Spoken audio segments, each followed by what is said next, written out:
नमस्ते मुलांनो, माझं नाव शिल्पा. मी संस्कृती स्कूलमध्ये शिक्षिका आहे. आज आपण मराठी या विषयामध्ये शिकणार आहोत एक कविता आणि कवितेचं नाव आहे पाऊस. काय आहे कवितेचं नाव? पाऊस. आपण काय करणार आहोत? गाणी ऐकणार आहोत, म्हणणार आहोत, कृती करणार आहोत आणि चित्र पाहणार आहोत. गाणी ऐकणार म्हणजे काय? To listen. म्हणणार म्हणजे काय? To sing. कृती करणार मीन्स टू डू ॲक्शन्स. चित्र पाहणार means to observe the words. आणि कवितेचं नाव आहे पाऊस. आणि ही कविता लिहिली आहे सरिता पत्की यांनी. Okay, she is the author. She is the poetess of the poem. Okay. आभाळ वाजलं धडाड धूम, वारा सुटला सु सु सुम. आभाळ वाजलं धडाड धूम, वारा सुटला सु सु sum. Means what? During the rainy season. Right now also recently it's raining. During the rainy season, you can hear a lot of sound. Yes. In the sky, and the sound that you hear is described as dhadad dhum. And vara sutla, a lot of breeze and wind is around you. Yes. Su su sum. कसा वारा सुटतो? सु सु sum. परत एकदा. आभाळ वाजलं धडाड धूम, वारा सुटला सु सु सुम. वीज चमकली चक चक चक, जिकडे तिकडे लख लख लख. वीज चमकली चक चक चक, जिकडे तिकडे लख लख लख. Yes, during the rainy season, you can see the lightning, isn't it? And when the lightning chamakte means what? To shine. Chak chak chak. It is described as chak chak chak. And jikde tikde means what? Everywhere. It's lak lak lak. Means what? You can see brightness around you because of the lightning. Veez chamakli chak chak chak, jikde tikde lak lak lak. पाऊस आला धो धो धो, पाणी वाहिलं so so so. पाऊस आला धो धो धो, पाणी वाहिलं so so so. And the falling of rain, the heavy rains is described in the words as dho dho dho. Okay.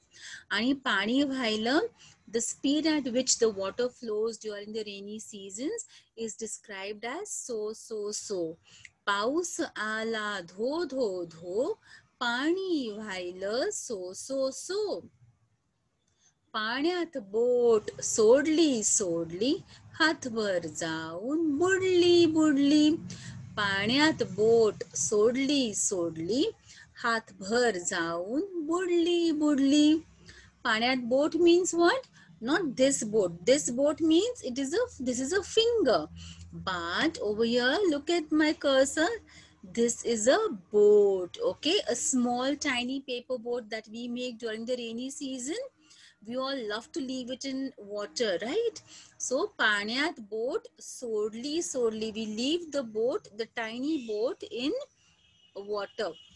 And हातभर जाऊन बुडली बुडली, because it's a paper boat, isn't it? As soon as you leave it in water, it tends to go a little down in water. Okay, so पाण्यात बोट सोडली सोडली, हातभर जाऊन बुडली बुडली. बोटीवर बसला बेडूक बेडूक, तो ओरडला डरावडूक डरावडूक. बोटीवर कोण बसला? बेडूक. बेडूक म्हणजे कोण? फ्रॉग. आणि तो फ्रॉग ओरडला. ओरडला म्हणजे काय? To shout. डरावडूक डरावडूक. The sound of the frog is described in the words डरावडूक डरावडूक. बोटीवर बसला बेडूक बेडूक, तो ओरडला डरावडूक डरावडूक. Now I'm going to once again say the poem. Okay, and you're going to repeat after me. पाऊस. आणि कविता लिहिली आहे सरिता पत्की यांनी.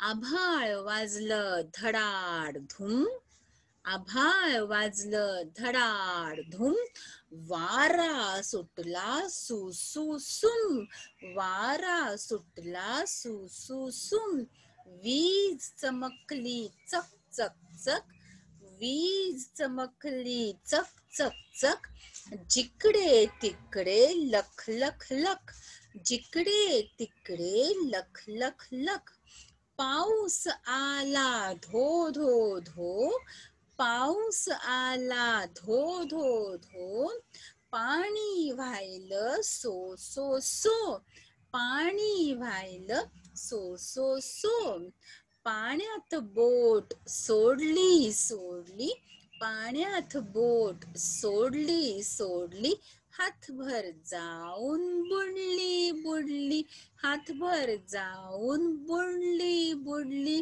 बोटीवर बसला बेडूक बेडूक, बोटीवर बसला बेडूक बेडूक, तो ओरडला डरावडूक डरावडूक डरावडूक. आहे की नाही छान कविता ही? मला तर खूप आवडली. धन्यवाद.